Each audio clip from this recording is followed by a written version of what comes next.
Everyone. I say, are we all, I see the recording going, so I'm assuming that means, Denise, we've got everybody in. All right, thank you.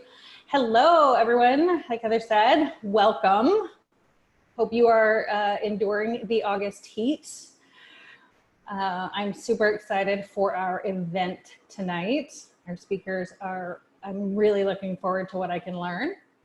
But before we get into all that, I do want to thank all of our sponsors who are Cirrus Logic, Apex, Hot Schedules, Clear Data, Under Armour, Charles Schwab, Axiom, Revel, last month's sponsor, ShipStation, and of course, certainly not last but not least is PIMCO, our sponsor for tonight.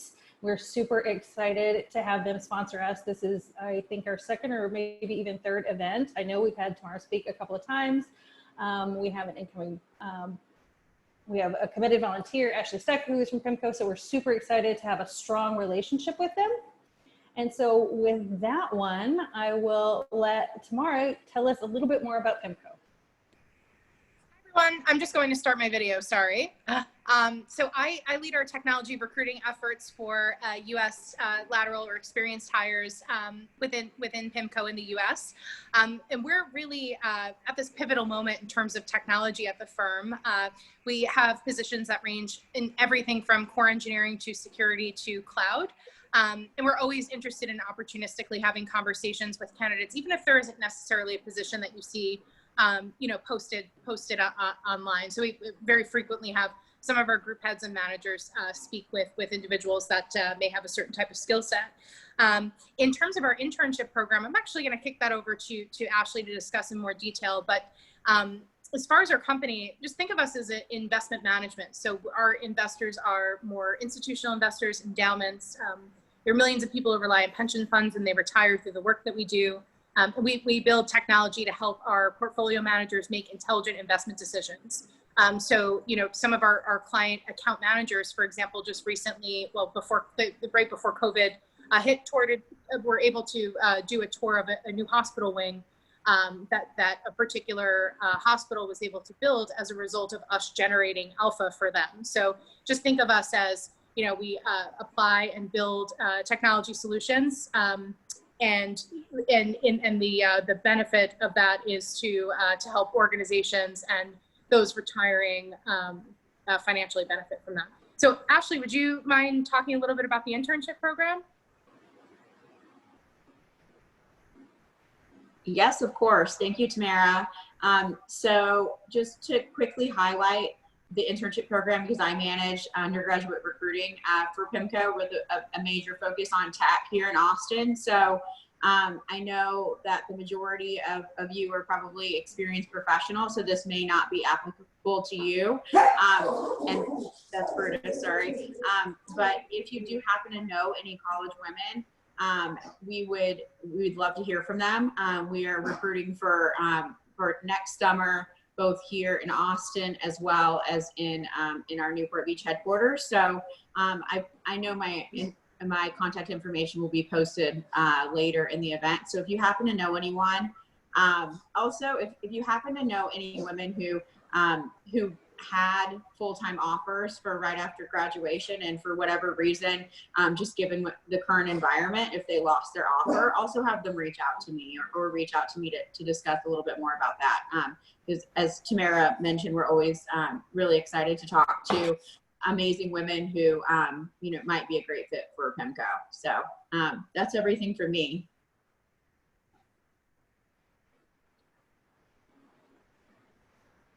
Great. I guess we can turn it over to Shay, who can start. Oh, we're going to do the networking. So yeah, hand it over to you to explain that. Hey everyone, since we don't normally, or since we're not getting the benefit of networking in person these days, we came up with a new idea, which we tried last event, which worked really well, and we're excited to do it again today. So based off the topics that we have today, you're going to be put into, we have some questions that we're posing, and then we're gonna put you into random breakout rooms. You'll have 5 minutes in that in that room. So please feel free to introduce yourselves, where you work, if you're looking to hire someone, and then go through the questions as we give them to you. So for our first one, what is it about you, or what about you would others find surprising? So here we go. All right, we'll let Denise work her technological magic through the magic of Zoom.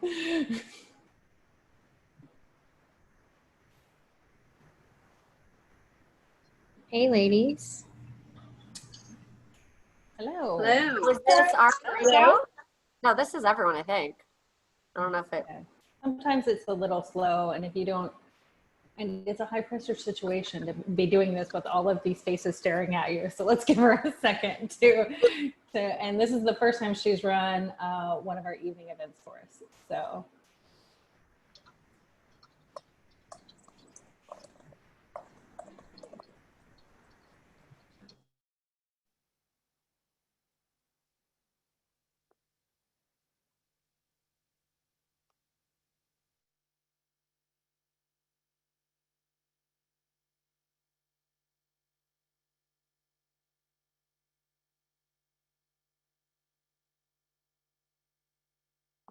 You're muted, Denise. Okay, I guess that worked. I see everyone in room, so.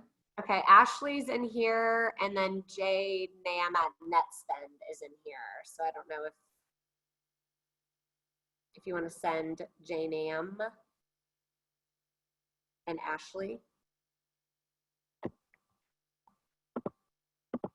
Send them to a new room. Yeah. Right, Ashley, do you want to go to a room? Okay. And then once you do that, you can send me to a room if that works. Yeah.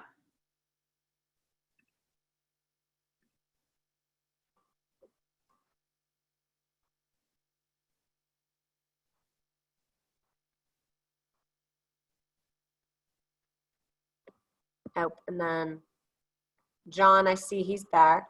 It says Tuba Richardson. I wonder, John, did it bounce you back from a room?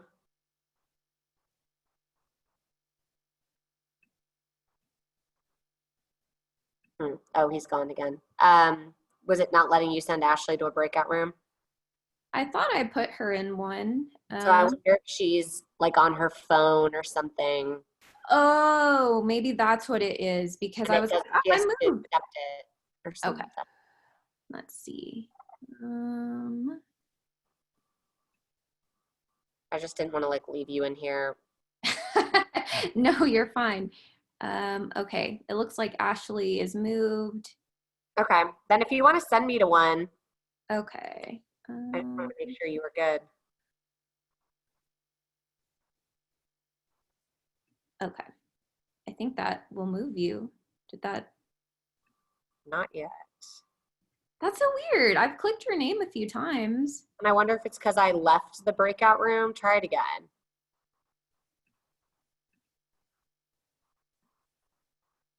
Okay. Did that do anything on your end? Oh, here we go. Breakout room 4. Oh, crap.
Hey, Shreya.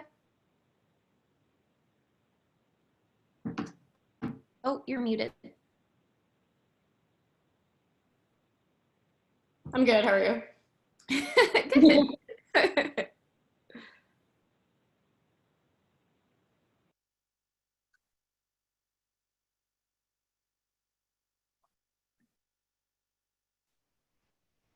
Denise, Ashley got kicked out. Can you please let her back in? Yes.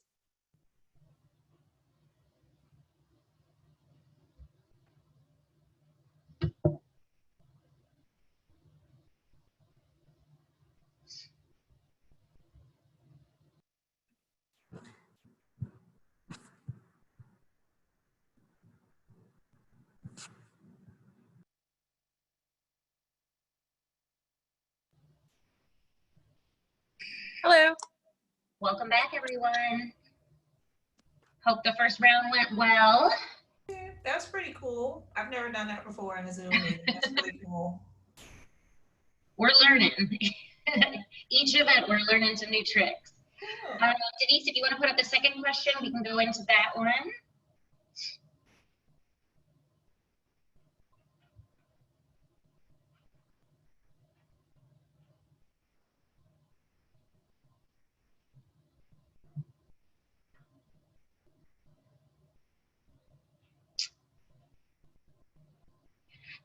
So we're about to go into our second networking roulette.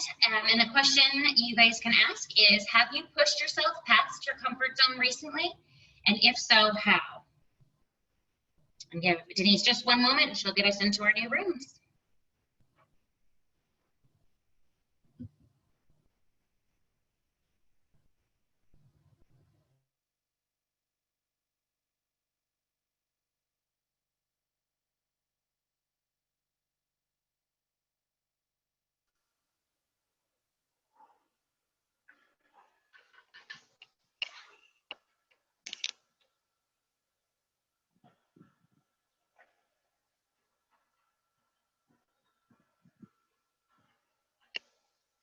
Hey, Denise, we're all in the same breakout rooms.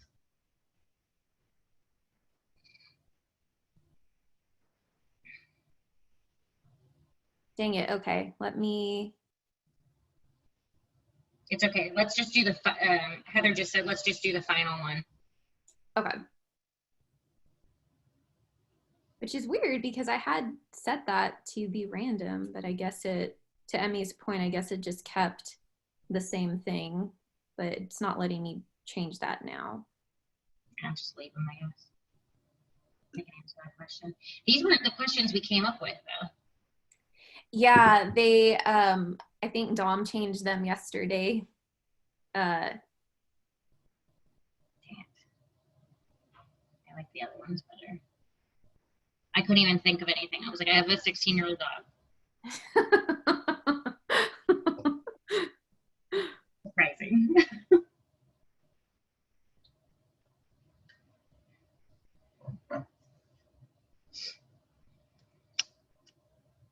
Did she send that out? That she was doing that? I think she posted in Slack after the fact, because I posted the slides in Slack and just let everyone know that they had edit access if anyone saw anything that needed edited. And so I think that's when those got changed.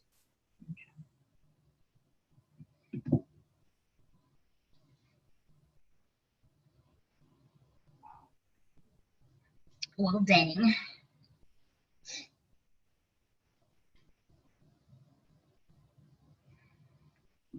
I should have been paying attention. You're fine. Today's been a hell of a day. I flew back from Santa Fe. Like, I literally, my suitcases right here. And I am just, yeah. Don't fly right now. I mean, well, I've heard Delta and Southwest are okay, but American was shit. And it was all over without their masks on, and no flight attendant saying anything. So I paid to upgrade to first class, because then I was like, I mean, obviously, you know, these people, you know, will probably be a little bit safer. Like they're smarter. Nope. I was in the front row, guy next to me, like just around his chin the entire time. I'm like, the flight attendant's just staring at him. It's like that does nothing when it's on your chin. Yeah, nothing. And then he like put it up like here and fell asleep. I'm like, just having a mild panic attack the entire like. Yeah. Ugh. I'm sorry. Oh, I mean, it was. I should have chanced it. It was really bad on the way in, and I was like, I'm renting a car. I'm driving back. Like I'm not getting on a plane again. And then I keep saying boyfriend, and he's now my fiance. But yeah, it's like it's hard to like make that change. After 5 years of calling him the same thing, he was like, just upgrade and fly back, and you'll be fine. And I was like, okay. Nope, not any better. It's such a shame. I feel like people are so stupid about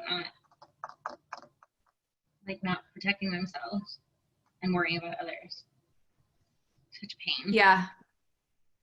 Oh, well, it's hard too because like in Texas, like we at least have that like statewide mandate that you have to wear them, but like not every other state is doing that. So you can't even be like, hey, you're supposed to, they said so. It's like exactly. if the state is not enforcing it to that level. It's like, what can you really do? Yeah. And normally I'm like so outspoken, like I would say something, but I just felt like I didn't want to start a fight. And I mean, could you, like, I'm pregnant, could you please? I'm not, by the way. I knew what you meant. Getting married. My parents would be super excited, but no, that's not why. Like, clock's ticking. Oy vey. I'm excited to hear them. Is it coming to almost time? I'm sorry, what? Oh, there they go. Yeah.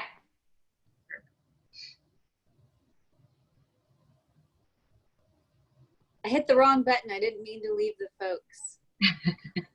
It happens. Did you hit the same group as last time too? We were the same group minus one person. Okay. So I don't know. How many breakout groups or iterations will there be? This next one will be the last one, and hopefully it'll be different people than the first time. Okay. It's all good.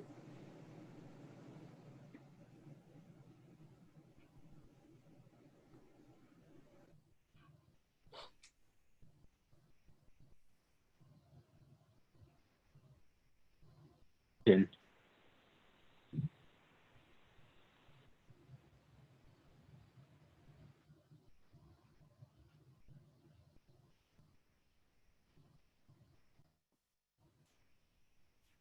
All right, I think everyone was probably with most people they were with round one, so hopefully a lot of continuous bonding happened.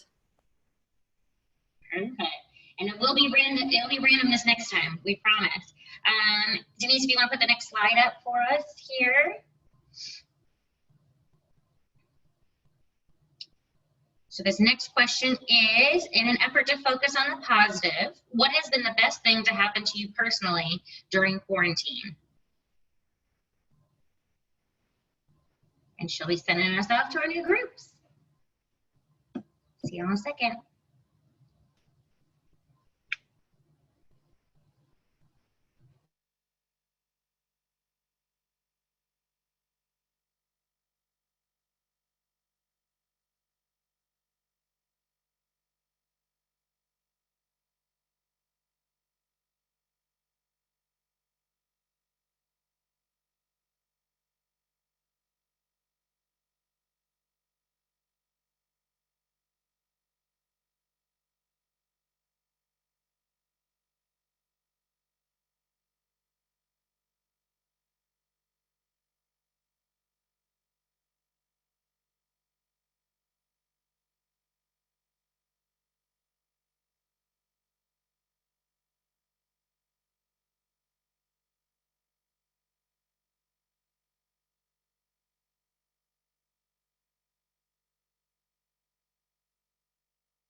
Okay, welcome back, everyone. I hope you guys had a great time in your breakout session, learned some new stuff, and maybe met some new faces.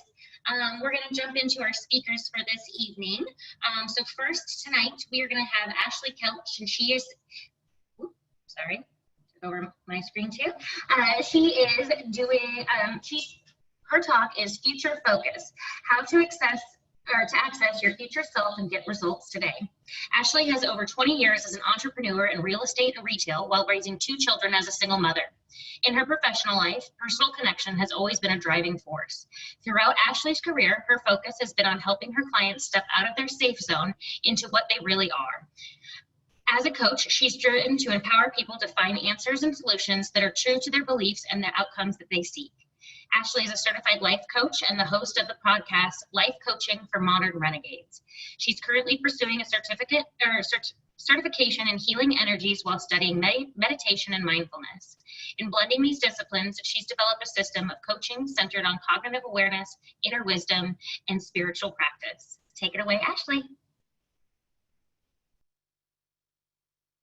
Hi, everybody. How's everyone doing? I want to thank you guys, or I'm trying to stop saying guys. I'm so tired of it. So I want to thank you all for having me tonight and for being here. Let me see about sharing my screen. Here we go. Can y'all see that? Great. Beautiful. So tonight I'm going to talk to you about your brain and how it is the biggest obstacle of what is holding you back, and how to teach you how to get things done with this really cool concept that I call Future Focus. I've been using it for a couple of years now, and it truly, really helps for me. So we were asked a few questions during our breakout sessions, and I got booted out, so I didn't get to hear a lot of the answers. However, I did pick up on a few, and when we were asked about something that we've stretched, we often refer to our past of what we're capable of now. So when you think about who you are and what you're capable of, your brain is going to start scanning and go to likely to the past. Let's see here. And there's really nothing wrong with that thinking. However, it can limit you from thinking that you can do more. Because your brain is just designed to start offering you the reasons of why you can't, why you shouldn't, you've never done this before, the last time you tried, it didn't work. And that's gonna just stop you in your tracks. So overcoming your brain is your biggest obstacle. There are 3 things that I want you to know about your brain that will change the way that you think. 1, we are wired to fail ahead of time. Our brains are designed to seek pleasure, avoid discomfort, and be efficient. It requires very little for your brain to refer to the past, which is, again, it's just efficient. That's why it offers you up all the information of why you can't. The avoid discomfort is a brain design, to keep you safe. Don't leave the cave, stay safe. When you want to try something you've never done before, it sounds scary. And so your brain, that's just, don't do that. And in modern times, that means fail ahead of time. Second thing is that your brain is operating from a place of familiar. And I kind of think of it as a Netflix, algorithm of thinking and doing and being. And so again, your brain doesn't want to have to use any more energy than it's used to. So it feeds you more of the same. And when you introduce this new idea, it's like, I don't know that genre of movie. I've never watched that. What are we used to? Go watch that, go do that. The third thing is your brain does not know the difference between the past and the future. It doesn't know when you're imagining something versus what's happened in your reality. It truly just, when you're thinking something, it believes that's what's happening. Your past and your future are tools for you to uncover what's going on in your mind. So if I were to ask you what you are capable of in 5 years, who do you want to be? What do you want to create? How would you answer that? Where is your brain going to go? If you have a goal, how do you plan on accomplishing it? Your brain is going to scan the past for proof on whether or not you can based on what you have done. Most of the time when I ask my clients these questions, they sort of glaze over. Their brain just kind of glitches out a little bit. Because again, your brain wants proof of concept. It wants to think, you've done this before, then do it. But if you haven't, don't try. Stay safe. When you decide to try doing something you haven't done, your brain is going to come up with all the reasons why you shouldn't and what went wrong. The last time you tried to reach out to a guy, he ghosted you. Don't try again. Set a goal of making $500,000 in your business. You've never done that before. What makes you think you can now? Start and run your own business? Well, I'm an employee. I've never done that. And in a pandemic, that's crazy. Don't do that. Your brain will show all the evidence you need to not leave the cave and just stay safe. And then it just creates a lot of feelings of overwhelm, and then you find yourself in indecision, and again, fail ahead of time.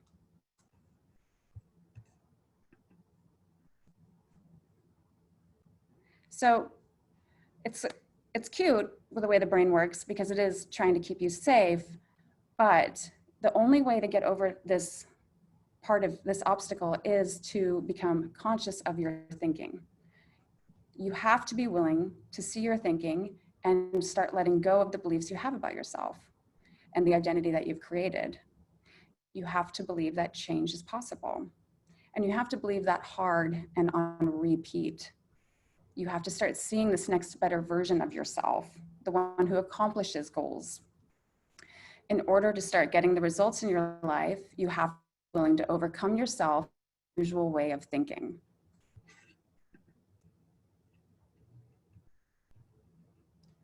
To do this, we need to access our modern brain, the prefrontal cortex. This is the part of your brain where you're able to create. It's problem solving, it allows for you to make decisions. The problem is it takes energy to get there. I kind of think of it like you have to have VIP access to get there. You have to show up and be there on purpose. Your brain's not just going to grant you in there without you deliberately thinking on purpose and being conscious. Once you start thinking from this place, then you can start imagining another self, another way, which is where future focus comes into play. What we want to do is start believing in something we've never created, someone we've never been. So I want you to imagine a goal or wanting to accomplish something and see yourself completing it. Truly envision right now yourself at that finish line. What is she thinking? How does she feel? Take time here. If she created $1 million business, how did she do that? How does she talk? How does she walk? What's different about her?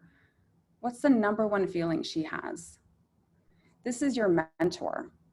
This future person who's completed it has all of the answers that you need today. So we want to write a letter. You want to ask her, how did you do it? What actions did you take? How did you show up each day? How did you have to feel to do all of that? Get to know her. What did you have to think to feel that? And if there was one thing that she could tell you today that you needed to know to get started, what might that be? And I want to offer to you that there isn't any I don't know. The brain does know. Your brain is the most expensive, powerful piece of technology you own. It has the answers and it wants to give them to you. You'd have to trust that. So each day, after you have this letter and you've accessed this information, you want to look to it for the answers. You want to practice being this person. You want to think like her, you want to feel like her, you want to act like her, and your results will start to flow. You have to think and believe about your dreams as much as possible. The more you talk about them and the more you think about them, the more real it becomes. Remember, your brain doesn't know the difference between what you imagine and what's happened. This also starts a process of neuroplasticity where you start to rewire your brain and you become a different version of yourself. Using future focus allows you to grab and access this wisdom that you need to become, or that you need to use to become this other person. And this is how we start to engage and integrate the new way of being. And then lastly, I want to teach you about a practice that I use daily called Design and Align. And there are 4 habits here that will help bring you awareness and also just keep you really grounded. So I've just outlined them right here, but I will put it in a little more detail. Every morning I do a practice called the brain drain. I just write out 1 to 3 pages. I try to bullet point and dump out all my negative thinking. These thoughts are not facts, but because they're spinning around in my brain, we're subconsciously operating from that. So when you get them on paper, it materializes it, and you can get curious, and you can be out of the experience and observe it. You then get to choose what you put back in your brain. You look at the thoughts and you decide, do I want to believe that? Is that true? How does it serve me to think that? And then we choose new thoughts. And obviously some of the thoughts that you have, you can't not believe them. You're not there yet, and that's okay. So you're gonna put some of them back in. But if you can choose to feel and think differently, that's what you wanna do consciously. I wanna take time, again, all of this new information you've been getting from your future self, the thoughts that they're offering you, start choosing to think those on purpose. And you write those down on paper and you practice those on repeat all day. This cleans up your thinking and it gives your brain direction. Then we decide, how do we want our day to look? And you look at from the ending, you decide on what conversations you want to have, what tasks you want to get done, what do you want to create? And if you have time, write it out in past tense as if it's happened. At the end of the day, you go back and you take a look and how aligned were you on a scale of 1 to 10. If you have an accountability partner, I highly recommend send your design day to somebody else, and you guys touch base at the end of the day and say like, oh, that was like 4, I lined up, but oh no, wait, I got 10 out of 10. But it's a really nice process to include with a friend. Lastly, move your body and focus on your breath. It doesn't matter if it's 2 minutes or 2 hours. This time in your breath gives your brain a much needed break and relief from its normal rinse and repeat cycle that it's running on. It also allows for you to learn how to start overriding your pre-programming. If you can do it for 21 days, I think you'll see some really great results and notice a difference. So that's what I have for you on Future Focus. If you have any questions, hit me up in the comments.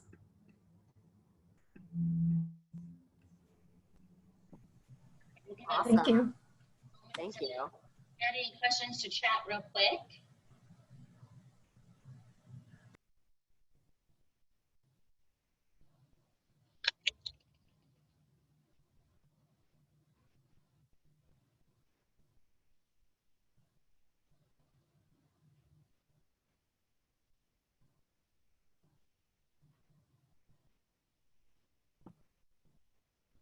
Yeah, I would say when you talk about designing your day, I mean, is there some more examples or anything you can elaborate a little bit on that? Sure. So the day, I have 2 teenagers. There's a lot of conversations to be had right now with college not happening, jobs, quarantine, living back at home. I try to plan ahead of time how I want those conversations to go so that I can sort of remove all my drama and come from an emotional place and not get caught up, and it allows for me to sort of direct and pre-plan. So that's, if that makes sense. Because it's not uncommon when we're having our conversations in just when we're operating from just in our moment, we aren't necessarily prepared and we're just sort of operating for what we were thinking before and off the cuff, right? So I try to prepare some of those plans. And I also look at my work and my day. What do I want to get done? What tasks, I'm going to create a webinar. What is that going to look like? How's that going to go? And see it completed. And I just write I literally just write down in past tense what my day has looked like and what my successes were. And it just allows for you to create a different conversation and a different way of being deliberate.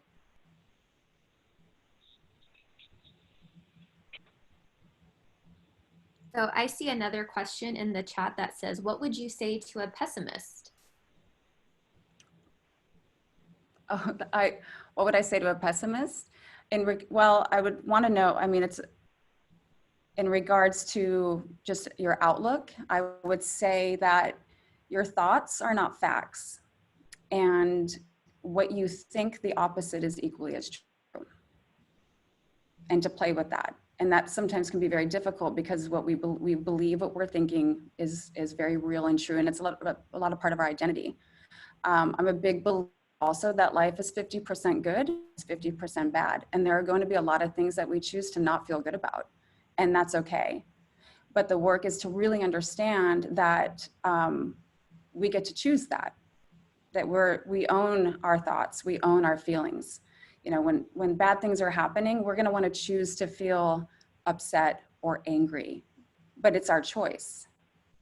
So that, within playing with a pessimistic view, I think, you know, we're gonna have times where, yeah, where it's hard to see the great and the good and the positive all the time. And I don't think that that's necessary. My word during this pandemic has been optimistic. It's hard to see some good right now. So I'm just remaining positive that good will come and that everything is going to work out exactly the way that it's supposed to. But it doesn't mean I feel great about what's happening every day.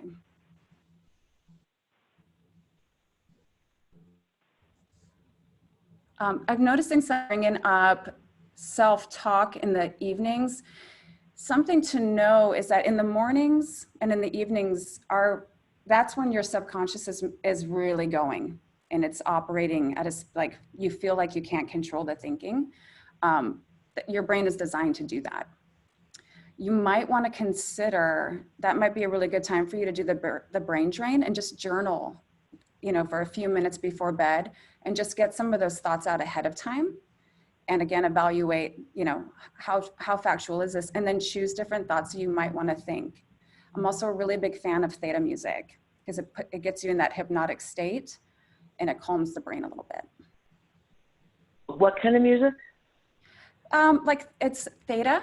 You can look on Insight Timer or I'm sure any music platform. It's theta. It speaks to, you know, the first 7 years of when you're growing up, your brain is in a hypnotic, absorbing subconscious state. So this music is very relaxing and calming. So when your brain is just kind of spinning, it soothes it. Got it. Thank you. Will you add that to the chat? I just posted in there. Thank you. What is it? Oh, perfect. Yeah. Does this framework work on really big problems? You know, again, I would love it if you could give me a specific, what you think what your big problem is, because it does. I've used it, I've dealt with death, I've dealt with, you know, we're all dealing with a pandemic. And I think what's really interesting is when you understand and see that circumstances, people, places, things, our past, the weather, are completely out of our control. And what's happening around us is all it's a neutral thing until you have a thought about it. So when you say a really big problem, to you, it might be really big, but to someone else, it could be catastrophic. And to someone else, it could be like, oh, that's not the worst thing for me or that big. We all have different thoughts about our problems. And so knowing to look at circumstances are neutral until you have a thought about it, and then seeing how it makes you feel, and just acknowledging like, this is the thought that I think about this problem. And when I think that way, I feel like this. And then playing with it. Can you feel differently? Again, acknowledging there are going to be some things that you're not going to want to think good about. I'm going out on a limb here and saying, you know, one of my big problems is my first husband passed away. It's been 12 years. I mean, my thinking about that, now that I do thought work, I've found so much meaning in what happened in our life, and I see it in a completely different viewpoint than I once did. Neuroplasticity. So it's way out of my pay grade. I'm going to ask if I could expand on that. What little I do know is that our brains are like plastic, and this is all newer information. We used to think that the way that we think and the way we are is that's it. And they have found that you can rewire the way that your brain, the way that you think, and your it fires up. You just have to start creating the new thoughts. And then the normal way that you're used to going starts to become less, and you start going another way, and you create new neural pathways. And that would be the neuroplasticity, but it takes a lot of mindfulness and awareness and deliberately practicing over and over. The whole fake it till you make it concept it works.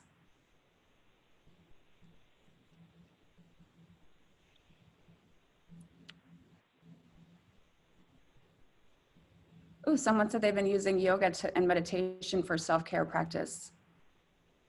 Wonderful. And I will absolutely, I don't know how to download the presentation, but I can make sure that you guys get it. Maybe Shay, you can help me figure that out. After tonight's event, we recorded this whole thing, so there'll be a follow-up email that goes out to everyone that attended that has the recording and then the presentation material of both speakers. Great. Awesome. Okay. And I'm going to cut off right here. We're going to jump to Keirsten, and we're going to have a big question and answer section right at the end for both speakers as well. So our next speaker is Keirsten Brazier. She is going to be speaking on hacking emotions, bypassing the systems that silence your voice at work. Keirsten is a senior security consultant in critical infrastructure and was recently named one of Dark Ratings' top women in security, quietly changing the game. She is also the author of Secure the Big InfoSec Bag, 6-figure career guide for women in security. She produced this resource to help women strategically plan their careers, diversify their incomes, and fire bad bosses. Keirsten holds a master's in science and cybersecurity and several industry certifications. As an active member of the Houston security community, Ms. Brazier has participated in a number of panels and public speaking engagements promoting strategies for success. In her free time, she loves sharing career advice, studying Black history, and convincing women not to quit the industry. Take it away, Keirsten. Let me unmute myself and let's see if I can get this on. Got it.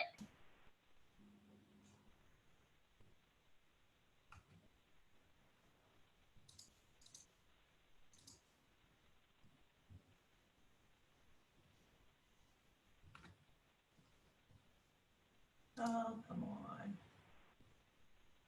I'm trying to get it up here. There we go. Uh-oh. I got it on my screen without sharing. Hold on. Wait, share screen.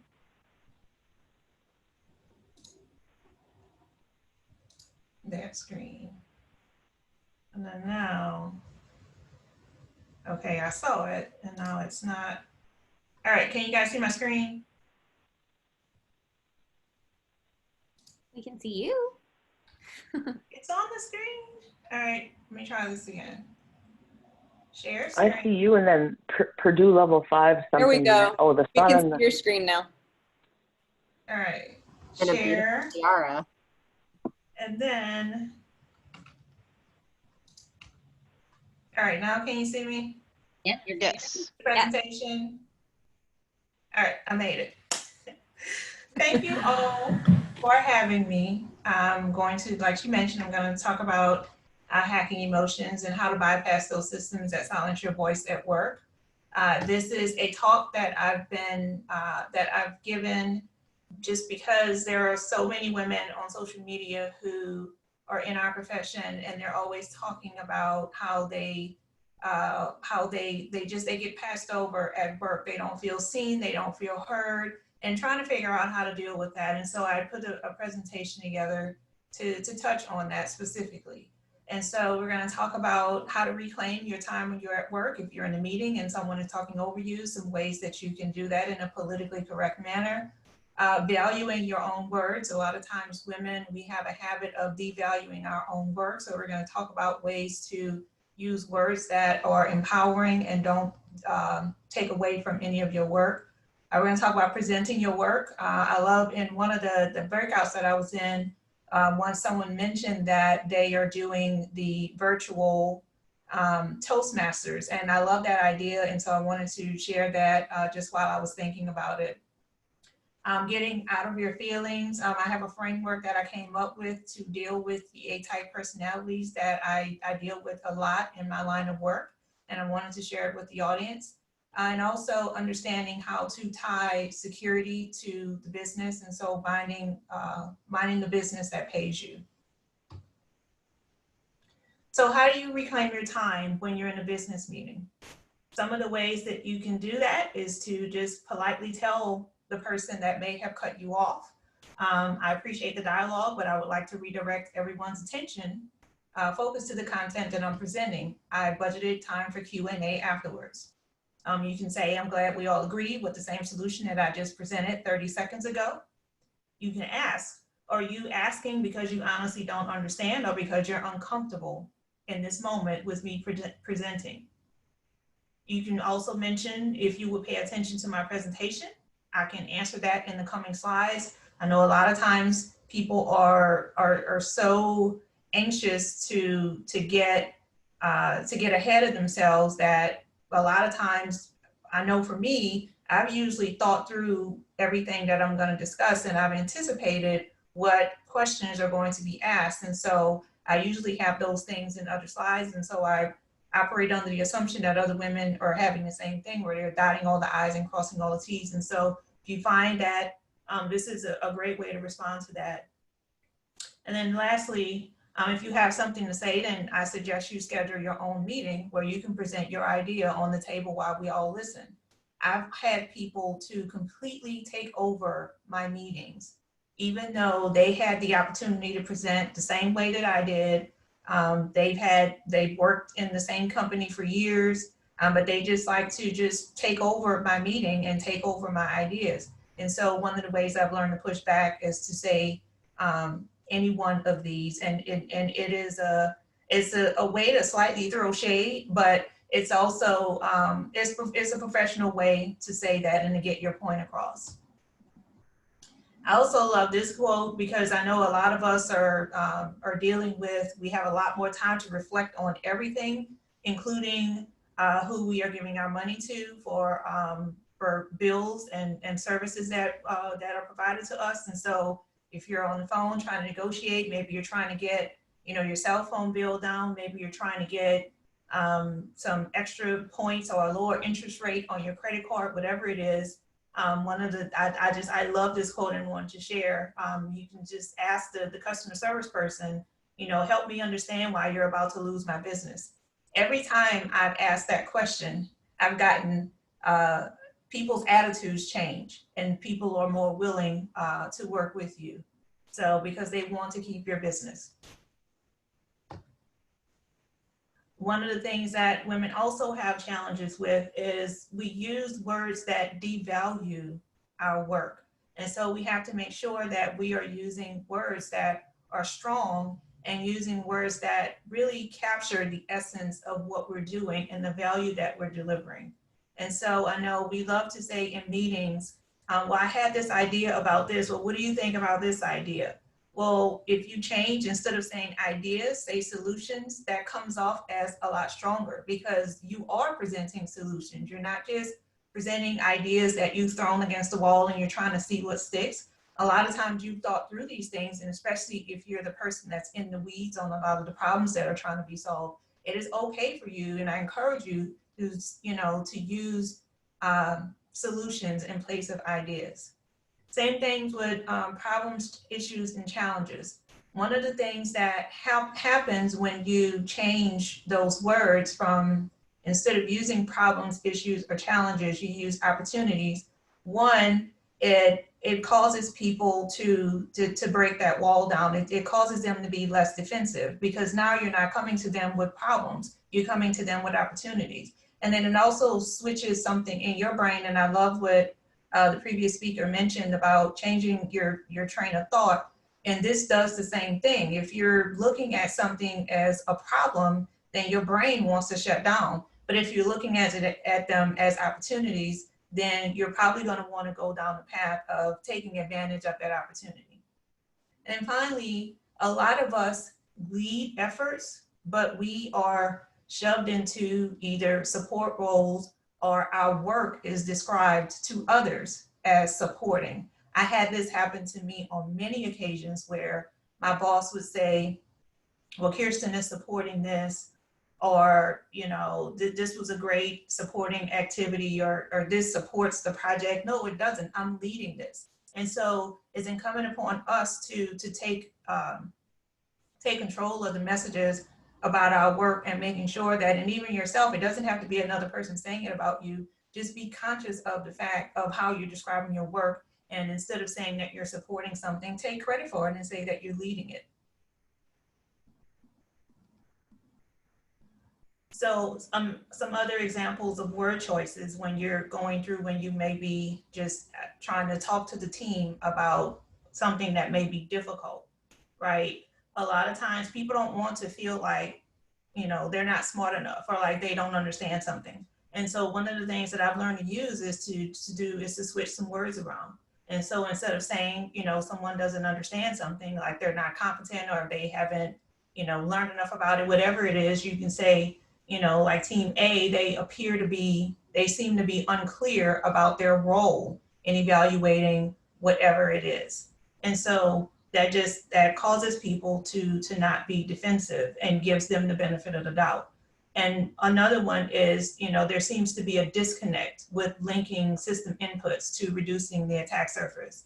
Saying that there is a disconnect, it stops people from being defensive about what they may not know, and gives them an out to go and learn more. And it doesn't make them look bad in front of their bosses either. Saying that the team is concerned about being held solely accountable for something. Again, it's the same concept, saying that they are concerned as opposed to they're trying to duck accountability. Well, you're saying the same thing, because you do have that with some people. They don't want to be accountable for anything. And so by saying that they're concerned about being held accountable, it takes the sting out of it. And then in information security specifically, we have a really bad habit of promoting or trying to get ideas across using FUD. And so a way to get out of that is to stop using that and to say that, for example, the team has not reviewed all the historical documentation, so there's a potential of risk that's been accepted.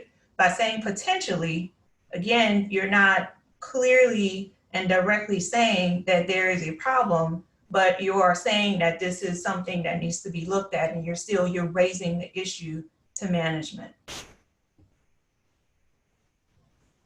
Make sure that you are presenting your work. I know it is really, really difficult for us in the age of COVID to have those hallway conversations, have those water cooler conversations, have those, you know, walk up to a person's cubicle and just to be able to build rapport in your organization, which is what helps people to move forward in their careers.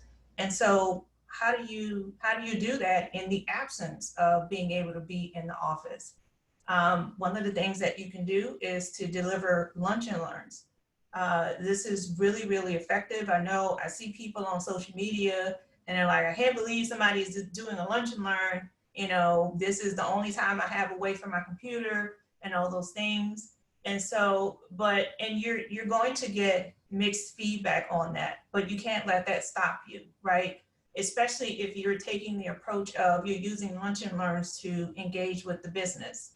A lot of A-type personalities, specifically in information security, they don't take the time to engage with the business. And so we don't even know what the business needs. We don't know what the end user impact is to changes that we're making. We don't know how easy or how difficult end users may feel with a solution that we've deployed.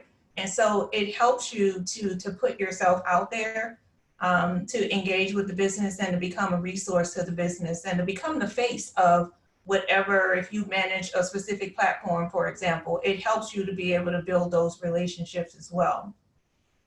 Doing the lunch and learns also helps you to correct any devalued depictions of your work. So if someone is, like I mentioned earlier, someone is saying that you're supporting something, but here you are the face of it, presenting it to the business, then that kind of, that kills that, right?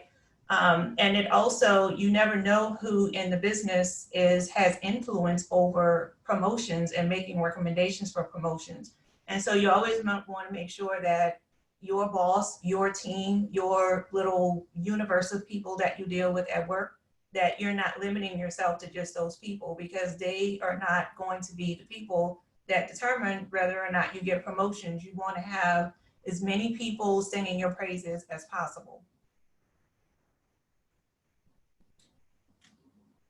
You also want to make sure that instead of sending these long, detailed emails, and I've made this mistake myself, instead of sending, the TLDR, too long, didn't read emails, try presentations instead, especially when you're communicating with management.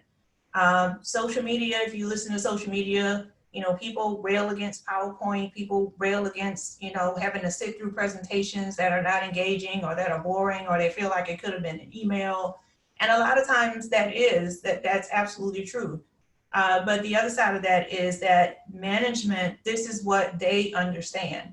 And so one of the things that I found effective is I can have my long documentation with all of the details, but I don't send that as an email. I send a presentation that is or deliver the presentation that's just the highlights of the quick, easily digestible points that I'm trying to get across. And it's more well received than you sending an email. Because keep in mind, just like you are looking at things on your phone on the small screen, if your manager is checking email on his or her phone and it's this long, drawn out email, they're not going to read it. Their eyes are going to start bleeding and they're going to go, and your email will be ignored. And so if you want to get your message across, try using presentations instead of emails.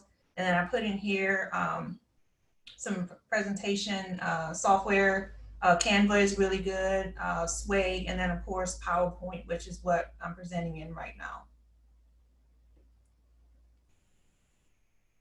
So I always have to deal with people that, for one reason or another, they don't receive my messages well, or they, like most women, you work with people that may not feel like you belong in the workplace or in the industry. IT and security specifically tends to be heavily male dominated. And so you run into clashes with personalities where people they don't want to listen to you because of their biases. And so one of the ways that I've gotten around that is to come up with, if we are just having problems with coming up with agreeing on a solution, to get the team away from the emotions that are tied to this, is to use this framework. And so for this specific use case, we were looking at a manual solution to address a problem. And so to get everyone to step back from their feelings, I just came up with this assessment, and it's just these short questions that ask, is the solution customer centric? The answer to that, if it's manual, probably no. Does the solution align with the company's continuous improvement strategy? It's manual, no, because it doesn't optimize or enhance anything. Does the solution contribute to compliance excellence? I mentioned compliance and regulatory in here because I'm in a heavily regulated industry. The power utility industry is really regulated. And so asking, does it contribute to compliance excellence? No. Manual processes create regulatory gaps and violations. Is it operationally sustainable? Is it scalable? Does it create human error traps? The answer to all those questions is no. Does it map to a regulatory standard? No. And is there a risk of violating any part of the relevant guidelines and technical basis? So again, I work in an heavily regulated industry, so this is more geared towards that, but it's still, these are the kinds of questions that you can ask. And then over in your far right corner is the risk acceptable? And you see here the answer to all these questions. Is the risk acceptable? The answer is no. And so going through this forces everyone in the room to answer the core question. Is it a high risk process? Is there a benefit to the business? A lot of times, security professionals, IT professionals, they're thinking about their little universe of what will be impacted.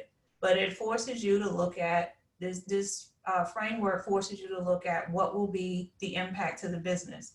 And so in this specific use case, we see for the strategic impact, it does not align with the customer-centric, continuous improvement, or compliance excellence strategy.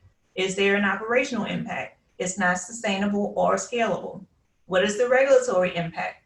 It's going to increase our regulatory, it can contribute to regulatory gaps and additional oversight, and no one wants that. And then what is the business risk? It can cause roadblocks to business critical, business as usual implementations. These are all things that are specific to the business and gets everyone out of whatever hard position that they've taken. And so you always want to tie that up with a bow and say, okay, well, what are the recommendations? I've gone through this analysis. We've looked at the 4 core areas. Now, what are the recommendations? Have management to review the regulatory requirements. And one of the things I like to do is have tasks for both management and staff. So everyone has some skin in the game, right? And so management and staff, you do the regulatory review. The management and staff complete the risk assessment. Management provide clear guidance on roles and responsibilities, because again, this is management needs to provide that direction for anything. We have a really bad habit of trying to push things from below and push it upwards. All the heavy decision making needs to come from the top down. It makes it a lot easier. And then at that point, you have your solution, and then that determines what the team is going to do. So keep in mind that a lot of us, we operate as though technology is the most important. And we have a bad habit of, security professionals try to be the smartest person in the room. Well, we have to always remember that security is a business issue. And so how do you tie what you do to the business? Do you even know what generates revenue in your business? Do you know how your role impacts revenue generation? Do you have relationships with the people who generate revenue? If you don't, you need to go and try to figure out how to establish those relationships. What processes are they telling you to improve to help them? As I mentioned earlier about doing the lunch and learns, or if you even start doing the Toastmasters, that's a great place for you to network and find out, what the business actually needs from IT or security, your security team. Be their resource. And then make sure that your goals and plans are strategically aligned with the business. I see a lot of times we have people are creating their career plans with no idea of where the business is going. So you have to make sure that both your career plans and whatever upgrades you have planned, whatever new technologies you want to bring in, all of that needs to be aligned with where the business is going, because that's how you deliver value. We can't continue to constantly deploy new products, develop new partnerships, do all these things, and they don't benefit the business. They're just, they're pet projects, or they're something to push our own careers forward. Well, we have to always make sure that what we're doing is strategically aligned with the business. So what are the key takeaways from this? Make sure that you are reclaiming your time in meetings. I've given you a few politically correct ways for you to approach when people are trying to take credit for your work. Feel free to stand up for yourself in meetings. And also, if you have allies at work, please engage them and, have them to stand up on your behalf. We have a lot of people are offering to be allies right now. And so make sure that the people who are in a position of power to speak up that, may not experience the retaliation that you do, having those allies at work to speak up on your behalf makes a lot of difference. Make sure that you are adding value and using words that enhance your work and tell the true story of what you do.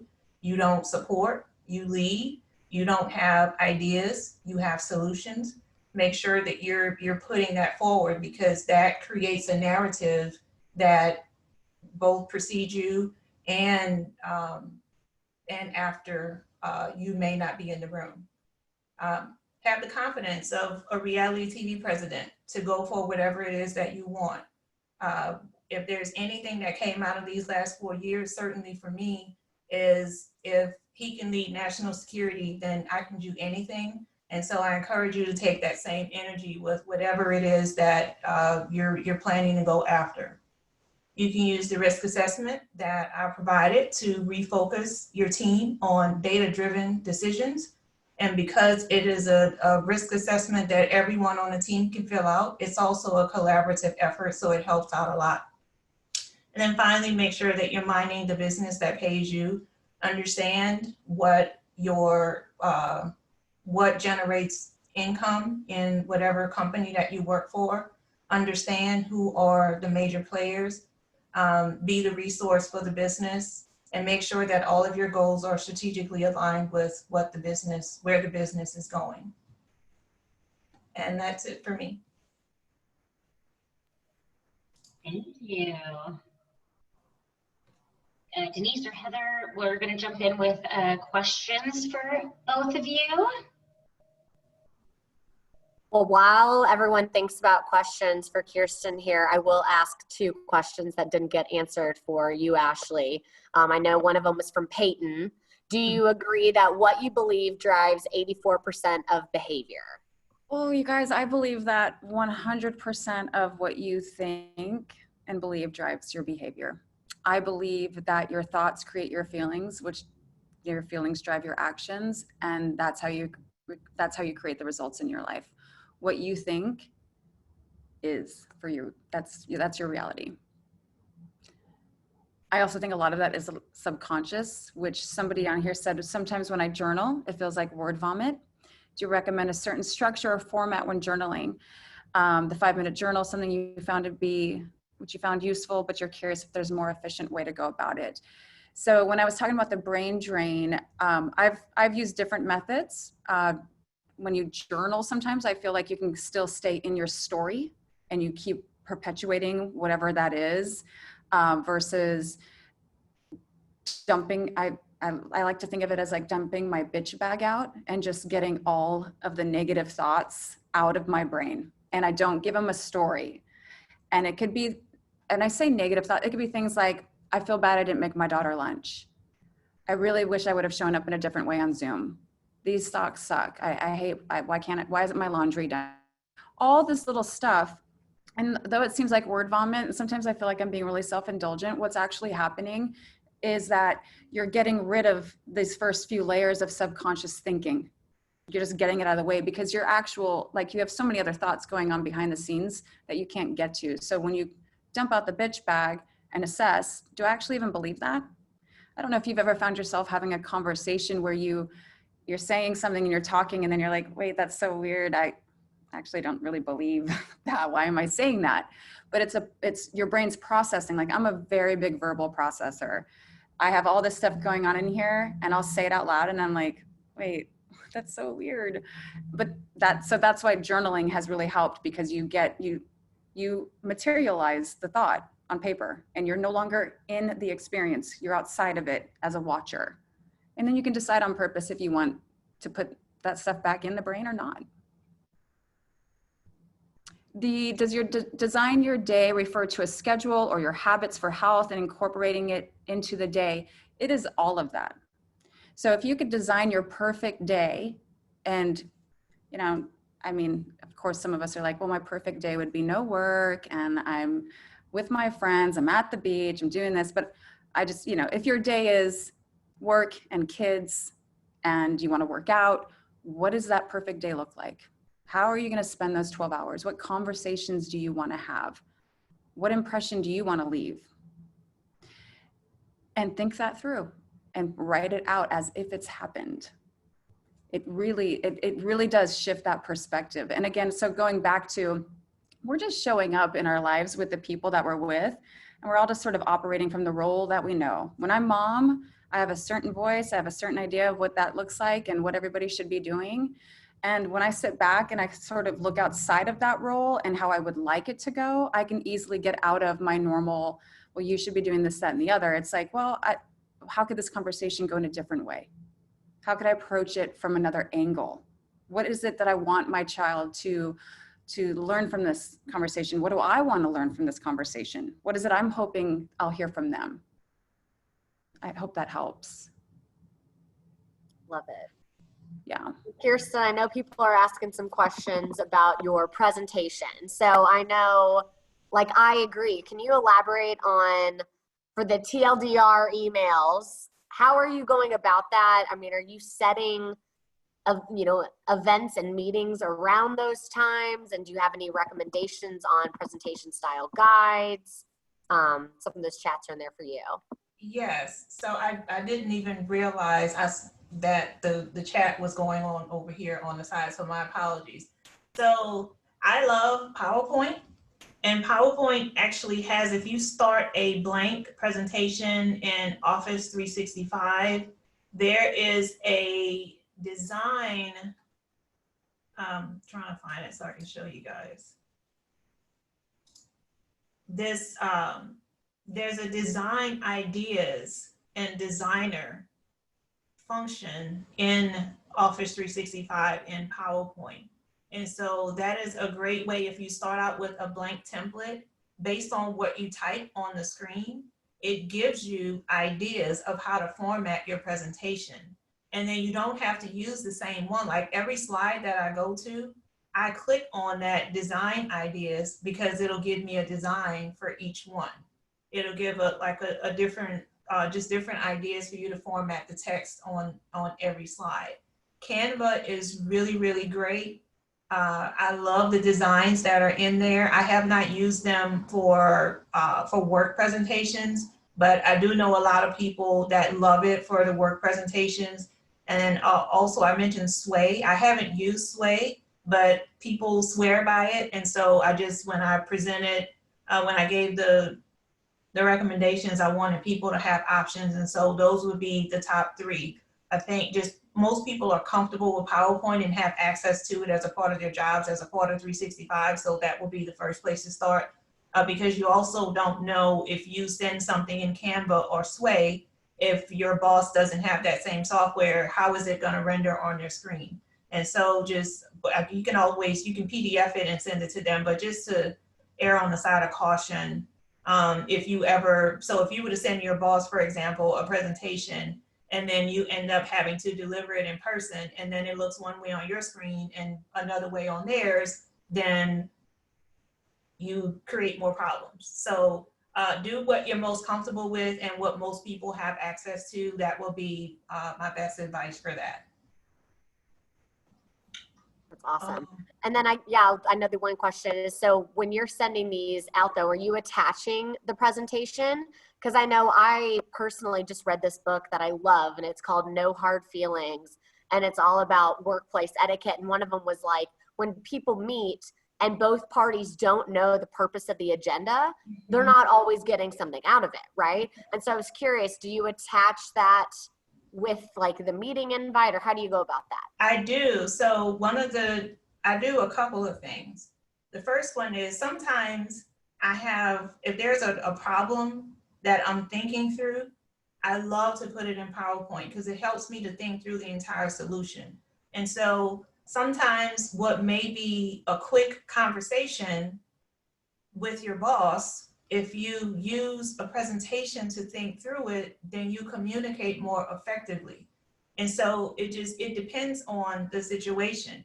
If your boss is really, really busy and likes presentations. And if you feel like having that presentation can help you to better talk through whatever your solution is, then absolutely. I've done both. I send a presentation and say, hey, this is something that we need to talk about.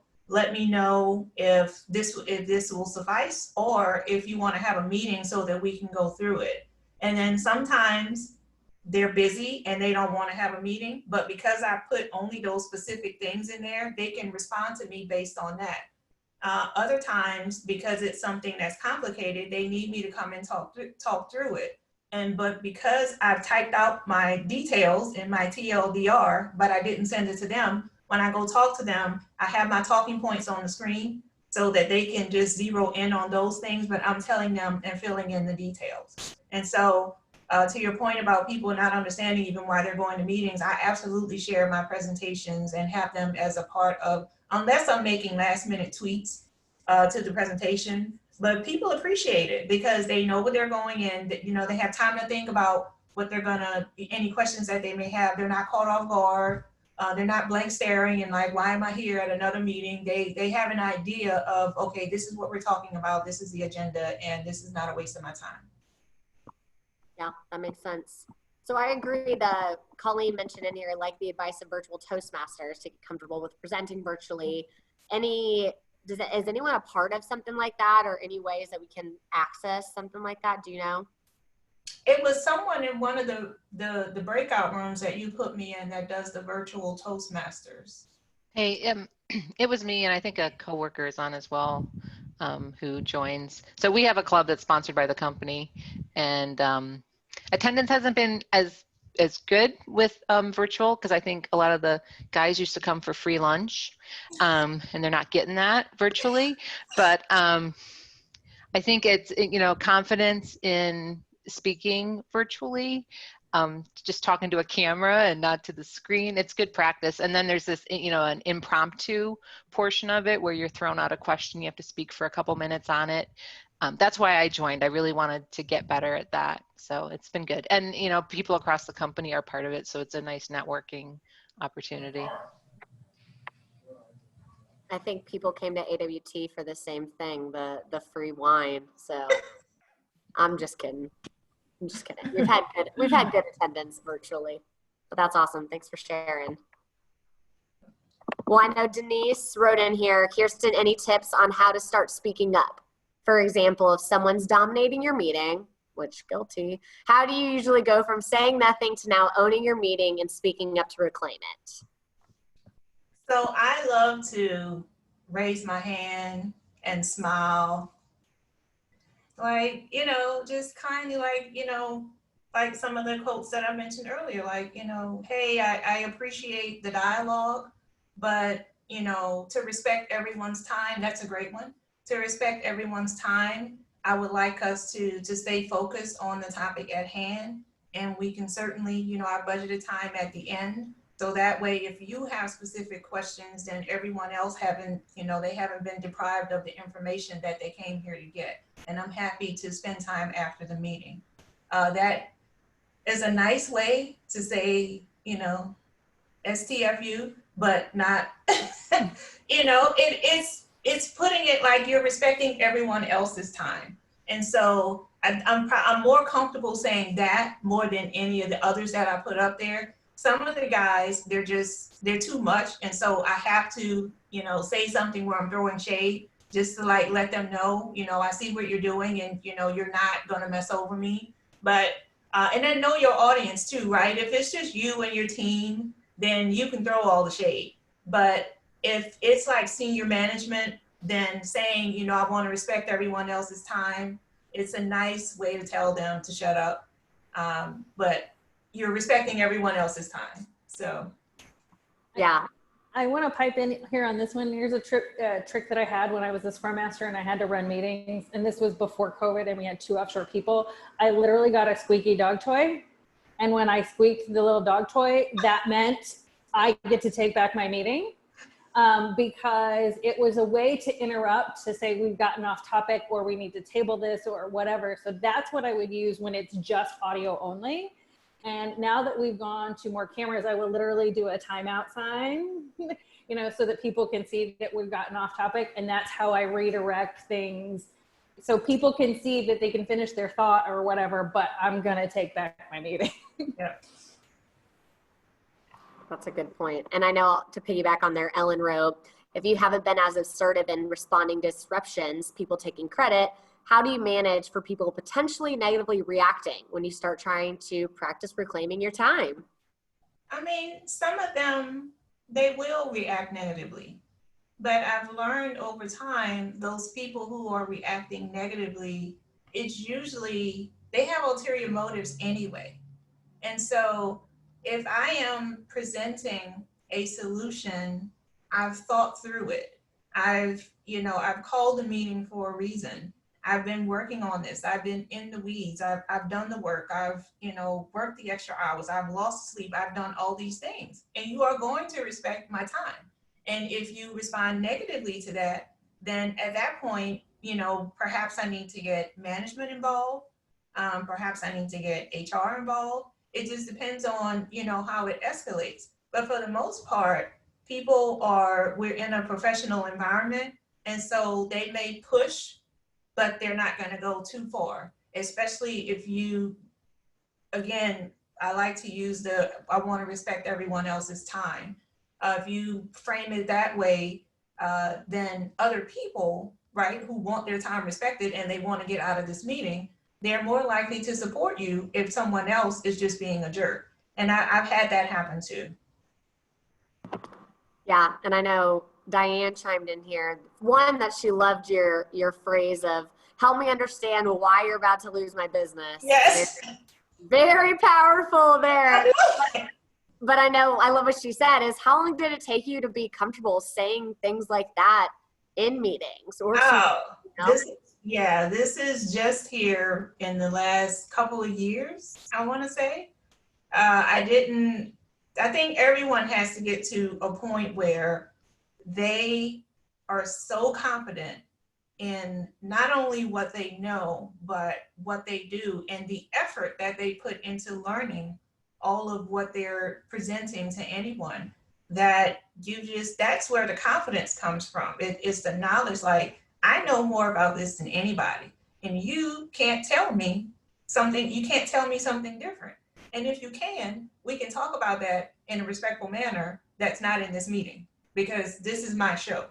And so I think for everyone else who, if you haven't gotten to that point yet, it's what Ashley mentioned earlier, the stories you tell yourself, even before you go into those meetings. I have hype sessions. I put my tiara on and talk to myself in the mirror. I record myself before I deliver a presentation so I can make sure that it's in the time frame that I told them that it was going to be, that I thought through all the scenarios, that I thought about, what question Mike was going to say to deflect.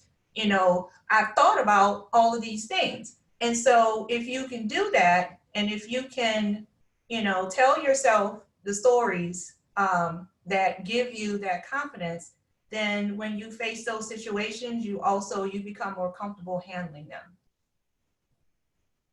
Well, I know a lot of people are asking, tell us the story behind the tiara. Is that your power pose with it, or tell us about the tiara? So I am from New Orleans, and if you've never been there, one of the things that we love to do is wear costumes and tutus and tiaras and beads and glitter and all the things.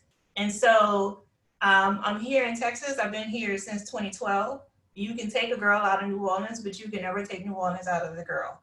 And so one of the things that I've always done since I've been here, sometimes when I clean up in a costume. Sometimes I put on my tutu. Sometimes I put on a tutu and my tiara.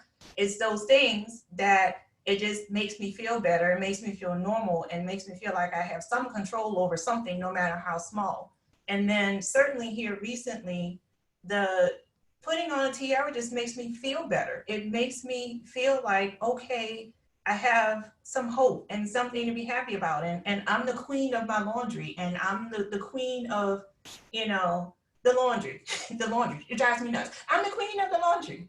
And to clean up just whatever else that I may be dealing with in my life, especially now with, you know, all of us, we can't see our families, we can't travel, we can't do the things that we're accustomed to doing.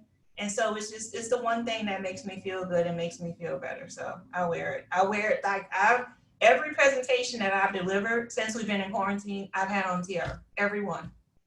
And your powerful shirt. Show us the shirt. Give us. Oh, it's just a New Orleans Saints. There you go.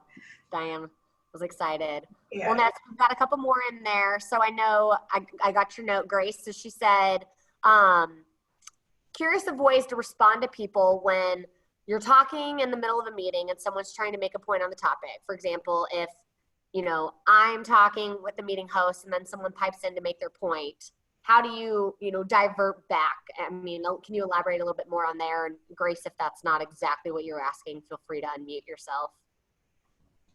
Yeah, So, no, that's pretty. I know that's pretty much it. And I think too, the kind of environment I'm at work is like nobody wants to step on toes or hurt anybody's feelings. So everyone's very cautious, like, of their words. And so I'll be having a conversation or making a point, and then someone else will just pipe in and be like, well, I think this and this and that. But the meeting host isn't confident enough to be like, well, Grace and I are talking right now. So it's like, how can I kind of be like, hey, I'm doing this thing, chill out, but not necessarily in that language. No, I get it. It just, I love, there's two of them. I mentioned the one already about, you know, blaming it on other people, like, you know, to respect everyone else's time.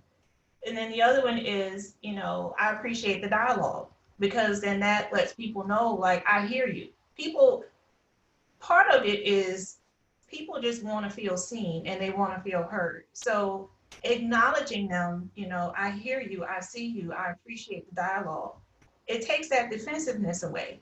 And so, and it depends on the context of the conversation. Are they trying to add a point to try to make you look bad, or are they trying to add a point because maybe it's something that you haven't thought about? And so, you know, I've had people to say things to improve my solution that I can appreciate, right? But and you can tell people's energy, right? But if you are just interrupting the meeting to make a point because you're trying to be the smartest person in the room, or you're trying to, you know, to just make me feel bad because I don't look like you, or I'm younger than you, or I'm older than you, or whatever it is that, you know, people, their biases can show up in the workplace, then you, as a leader, as a woman, you have to be the person that, unfortunately, you have to take the high road. And so those simple questions, or the simple statements, you know, I appreciate the dialogue, you know, I respect everyone's time, you know, that's a great idea. No, we're not saying ideas. That's a great addition. That's a great enhancement to the solution that's being presented. You know, I'm going to take that forward, or I'll take that into consideration so that I can do further research on it to see, you know, if it won't have an unintended effect on anything else. There's ways that you can frame it so that even if that person is being a jerk, you make them look stupid for trying to be a jerk in your meeting by saying those specific phrases. Yeah. Well, Ashley, we got one for you. Do you have any tips for imposter syndrome? With many working from home, I've heard a lot about imposter syndrome creeping up for sure. Very vicious cycle. Any tips for that? I would explore how you are considering your work is different from home than in the workplace. And get really curious about that. Again, so story, how is it that you suddenly don't perform the way you did at work when you're from home? And when you're thinking this thought, like, I don't belong here, I don't know how to do this, I'm not an expert in this role, I can imagine that the feeling you're getting from that, let's see if it's in a vicious cycle and hard to get out of, it feels challenging. It's probably holding you back. What actions are you taking from that place? And then how do you show up in the workday from there? If you're thinking and believing, I don't know how to work from home. I don't know how to do this job from here and be on Zoom, and it's not the same as the office. Then you're going to show up like that, right? So really question, like, what does that even mean? What does it mean to not know what my job is? How is it different to do this job from home versus the office? And explore. Why am I choosing to think that? Why is it not okay to work from home, but it's okay to work in the office? I would just play around with it. Is the opposite true? Actually, am I actually a better employee or entrepreneur from home? Could it be true? And at the end of the day, how do I want to show up each day? Do I want to feel this, this challenge? Do I want to think I'm an imposter in my own world? Or is there another thought that I could choose to think that would elevate my actions and my feelings? I would start there. Earlier there was another one of the questions about problems. Really ask yourself, and this isn't just, I don't want this to sound condescending, but what is the problem? Is it a universal problem? Does everybody share the problem? Or is this a problem that you have? And why? Why is it a problem? And just play with it, right? What's that? Well, I was gonna say, I love what Tracy even just wrote. Like, in the office, you can hear the tone, but in virtual office, you perceive the tone. So you're So you're making it mean something, right? You're interpreting a situation and making it mean something. And if you have this belief that you're an imposter, then you're going to interpret to further inform you're an imposter. It's all about, our minds are going to keep continuing to nurture that narrative. Whatever beliefs you have, you are going to interpret the world, and you're going to show up in that way to give yourself evidence. Your brain doesn't care how bad it feels. It just wants to be right. So if it has the thought, I don't belong here, why are they talking to me like that? Oh, it's because you're an imposter. That's what's going on. Look at the way that they're looking on the screen at you right now. They don't think you know what you're doing. And it's just going to keep informing that story. Well, I know you have the most soothing voice in these words. So I know people can hear you on a podcast in addition to this. So will you definitely tell us a little bit about it? I know Shay and I are both fans. So tell us about, your podcast and what we can learn on that content. Thank you. My podcast, so I was saying earlier in one of the little breakout sessions, no one knows this about me, but I'm actually an introvert. And I didn't know this about me until I was asked to speak in public once, and I wanted, to die. My brain was like, this is the worst thing that could possibly happen. Shut it down. So my podcast has been this really amazing way for me to take the content that I'm incredibly passionate about, take the problems that I have experienced, my struggles, and pull it all together in a way that I feel people will relate to. I use a lot of conversations around dating, but I just consider that a metaphor. The concepts can be applied, just fill in the blank, marriage, boss, children, what have you. And it's a way for people to know, I'm not alone in this struggle. Others have gone through this thing, and hopefully tools that you can apply every day. I always try to make it a little interesting. I have some, inspiration, and I just am really passionate about it, and I love doing it. Well, we'll put that in the follow-up as well, that email that we send out to everyone when you get the recording and the PowerPoint presentations. And Tracy, I want to let you know, I saw your note about AWT virtual Toastmasters. So as a board, we'll see what we can figure out, because I agree, we want to be able to meet the needs of our members there. So if you guys come up with any other Toastmasters ideas, definitely. I'm sorry, I'm not laughing at you. Someone just said they hear their mother's words when they're perceiving the tone.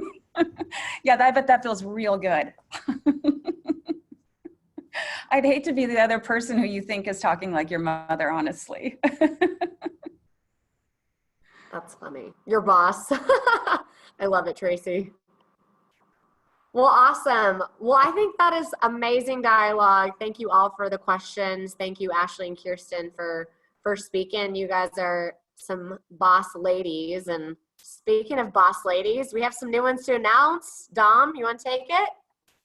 Sure thing. So yeah, there they are. If you all haven't been to our events before, once a month we honor a few people who have gone above and beyond for the organization. So the Boss Ladies program recognizes and celebrates these individuals who have put in their time, their hard work, they've gone above and beyond, like I said. And this month, we are super, super excited to announce that our Boss Ladies are Tamara Moore, who is on this call. She's the VP Engineering Recruiting at PIMCO, and Nicole Pletka, Director of Project Management at Zeitcode. Tamara is recognized because she is a valued partner of AWT. She's contributed to our events in so many ways over the past couple years. And Nicole is recognized for her years as an active member. She's come to a ton of events, and she's volunteered as a mentor for our members too, which we super value. So congratulations, ladies. You will be getting a shirt, which I don't know if y'all can see. I'm holding it up right now. Thank you. That's so nice. What a surprise. Yeah.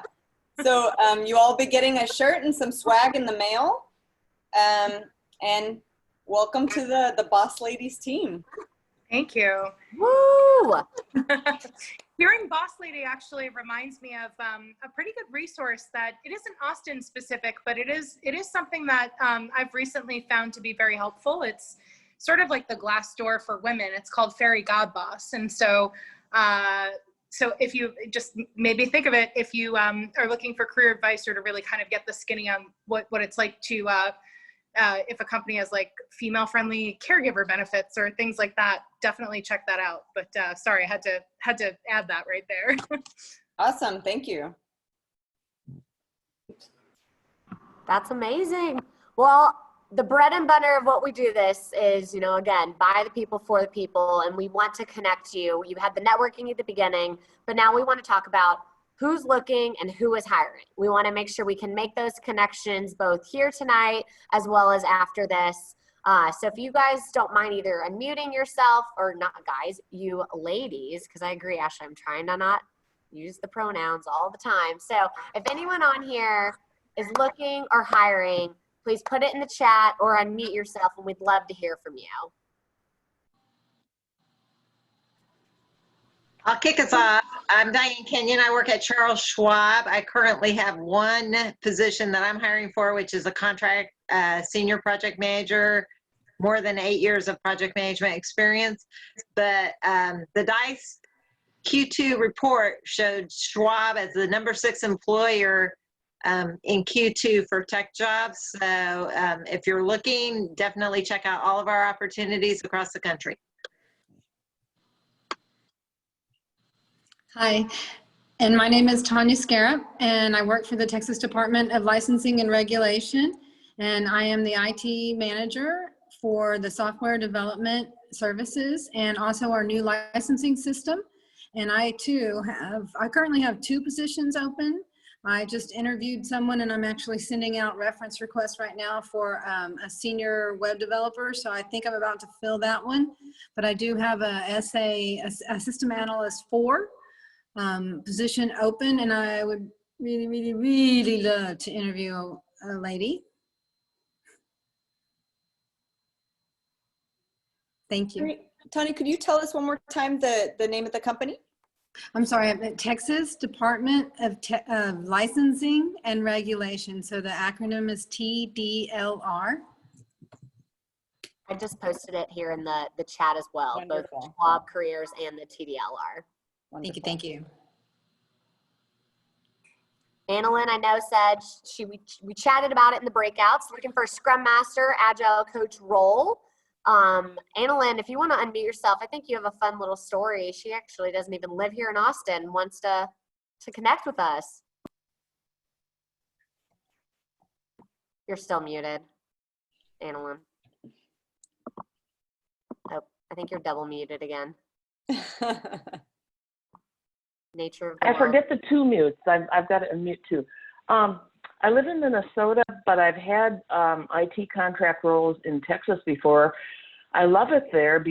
I'm a born in Texas, raised in Minnesota person, And I was born in San Antonio on Lackland Air Force Base. And my sister lives in between Houston and Galveston. And, you know, I know I have colleagues in Texas. I've traveled a little there. I just really love it. So I thought it would be kind of cool to look for a remote role there now, because there might be more of those because of COVID. So I thought this would be a good way to start, and thank you everyone for your contributions here. They've really been helpful. Let's see, did I tell everything you thought of, Heather? Okay. So looking, yeah, so anyway, Agile I'm Agile coach, Scrum Master type thing. I have done other roles too, like project manager, BA, UAT lead. I have a strong quality assurance background, but you know, so I'm a person who has actually done all of the, you know, performed all of the roles that would be on a Scrum team. So I can speak to everything. I can understand the technology side, yet explain that to the business folks. So anyway, I think it would be good. Thank you. Hi, everyone. My name is Robin Beck. I was recently laid off. I used to work at Nexstar Digital. It's a digital ad agency as their Associate Director of Creative Operations. So I have a background with project managing web projects, websites, apps, that kind of thing. So if you have any sort of digital producer roles open, or creative operations management, project management in the creative space, that's where my bread and butter is, and I would love to connect with you.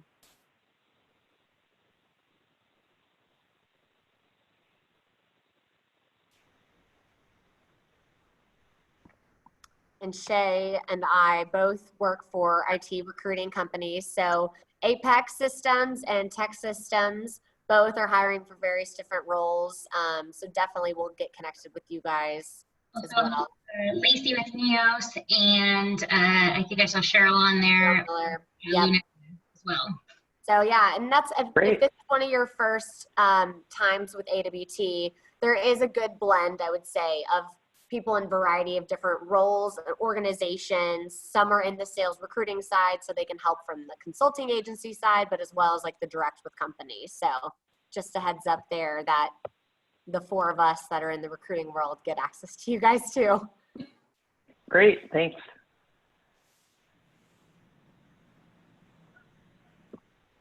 Anyone else looking, hiring, want to refer someone else on their behalf?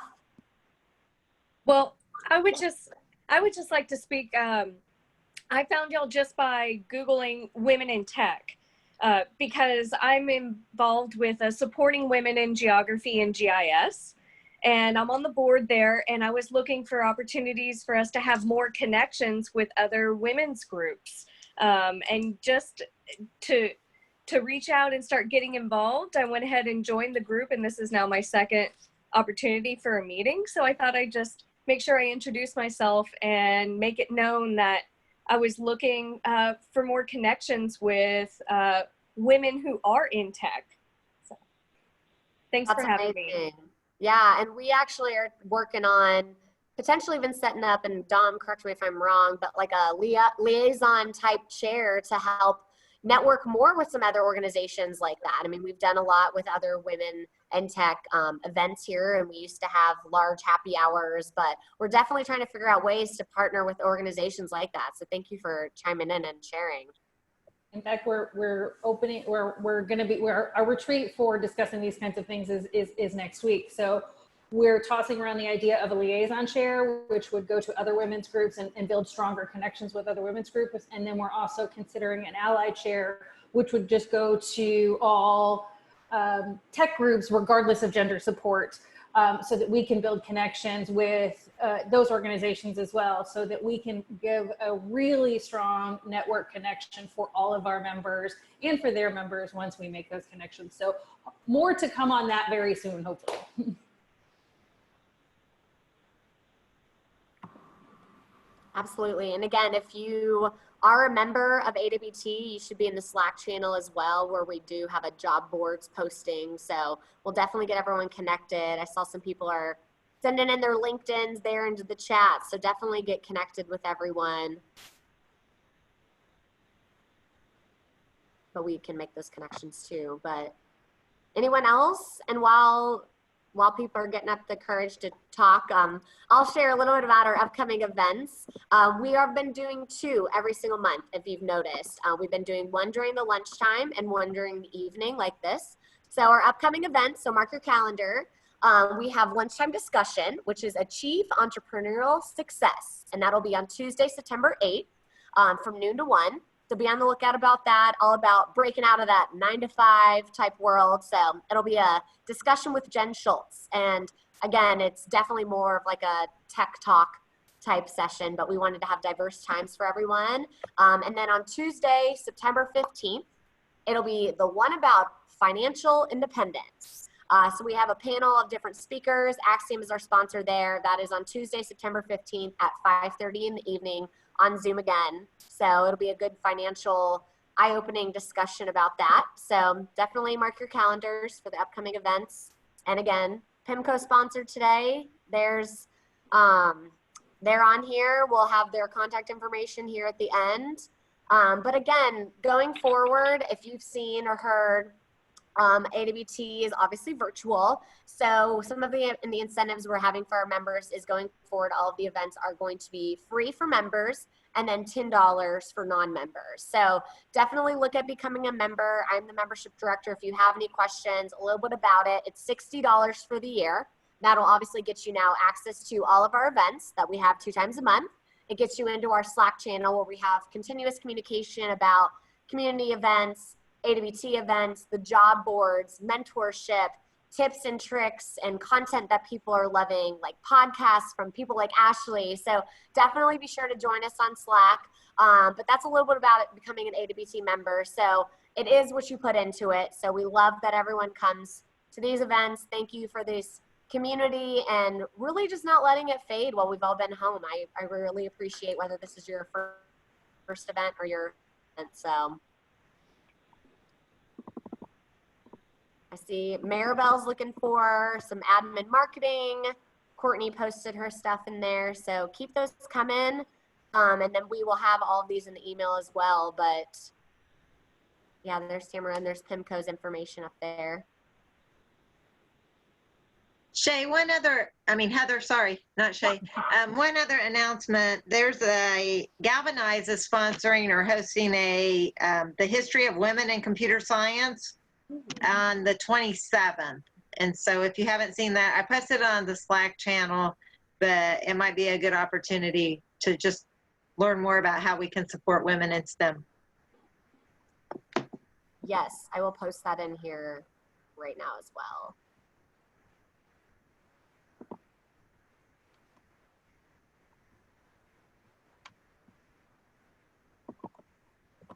Well, anything else? Anyone else want to unmute and share about looking or hiring or anything?